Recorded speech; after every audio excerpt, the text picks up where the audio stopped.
আশ্বিন মাসে তুক্কা এলো আইলো বাপের বাড়িতে, সোনাই মোড়া অলংকারে কলকা বাড়ির শাড়িতে। আসে পারে পারে বছর ঘুরে ঘুরে, মা আসে নতুন সাজে।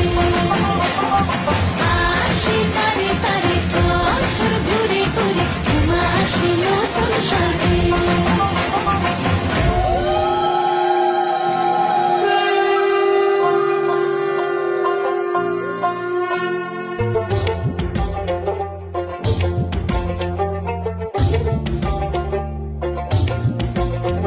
আর মন লাগে না কাজে উৎসবের মাঝে, নতুন জামার গন্ধ এলো শারদিয়া সাজে।